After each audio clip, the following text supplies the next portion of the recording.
ನಮಸ್ಕಾರ ವೀಕ್ಷಕರೇ, ನಾನು ನಿಮ್ಮ ಪಂಡಿತ್ ಸಾಯಿ ಸ್ವರೂಪ್ ದೀಕ್ಷಿತ್. ಆಗಸ್ಟ್ ತಿಂಗಳ ಕುಂಭರಾಶಿಯ ಮಾಸ ಭವಿಷ್ಯ ಹೇಗಿದೆ ಅಂತ ನೋಡೋಣ.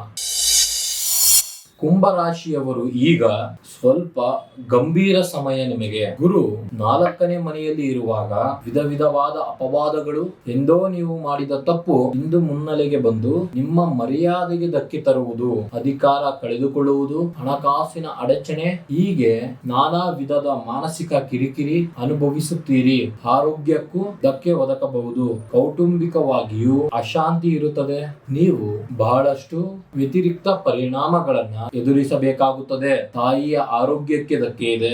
ಈಗ 17ನೇ ತಾರೀಕಿನವರೆಗೂ ಸೂರ್ಯ 6ನೇ ಮನೆಯಲ್ಲಿ ಇರುತ್ತಾನೆ. ಅಲ್ಲಿಯವರೆಗೂ ಕೊಂಚ ಪರಿಸ್ಥಿತಿ ಎದುರಿಸುವ ಧೈರ್ಯ, ಸಾಹಸಗಳು ಇರುತ್ತದೆ.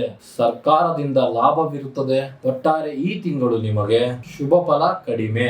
ದತ್ತಾತ್ರೇಯ ಸ್ತೋತ್ರ ಪಠಿಸಿ, ಕಡಲೆಬೇಳೆಯನ್ನು ದಕ್ಷಿಣೆ ಸಮೇತ ದಾನ ಮಾಡಿ. ನೋಡಿದ್ರಲ್ಲ ವೀಕ್ಷಕರೇ, ಇದಾಗಿತ್ತು ಕುಂಭರಾಶಿಯ ಮಾಸ ಭವಿಷ್ಯ. ಇನ್ನು ಮುಂತಾದ ಯಾವುದೇ ಸಮಸ್ಯೆಗಳಿದ್ದರೂ ಕೆಳಗೆ ಕಾಣುತ್ತಿರುವ ನಂಬರ್ಗೆ ಸಂಪರ್ಕಿಸಿ, ಸಾಧ್ಯವಾದಲ್ಲಿ ನೇರವಾಗಿ ಬಂದು ಭೇಟಿ ಮಾಡಿ.